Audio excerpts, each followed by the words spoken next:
உருளைக்கிழங்கு ஃப்ரை செய்கிறதுக்கு 1/2 கிலோ உருளைக்கிழங்கு எடுத்து நல்லா வாஷ் பண்ணி தோல் எடுத்துட்டு, ஃப்ரெஞ்ச் ஃப்ரைஸ்க்கு எப்படி நம்ம கட் பண்ணுவோமோ, அதே மாரி கட் பண்ணி, நறுக்கி வச்ச அந்த உருளைக்கிழங்கு எல்லாம் ஒரு 2, 3 தடவ நம்ம தண்ணீல நல்லா வாஷ் பண்ணிக்கணும். அந்த பசத்தன்மையே இருக்கக்கூடாது. இப்போ வாணலியில 4 டீஸ்பூன் எண்ணெய் சேர்த்து, கடுகு, ஜீரகம் தாளிச்சுக்கலாம்.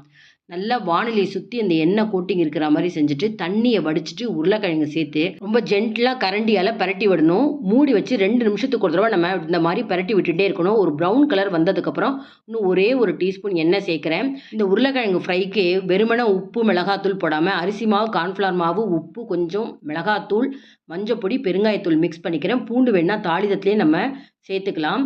இப்ப அந்த மிக்ஸ் பண்ணத அப்படியே கையால தூவி விட்டு கொஞ்சம் கொஞ்சமா பெரட்டி விட்டுட்டே இருக்கணும் உருளைக்கிழங்க. கொஞ்சம் கூட உடையக்கூடாது. உப்பு, காரம் முழுக்க சேர்த்தப்புறம் நம்ம இஷ்டம் தான். எவ்வளோ நேரம் வேணா ஃப்ரை பண்ணலாம். நல்லா கருவேப்பிலை தாளிச்சாச்சு. இப்போ மொறு மொறுன்னு உருளைக்கிழங்கு ஃப்ரை தயார்.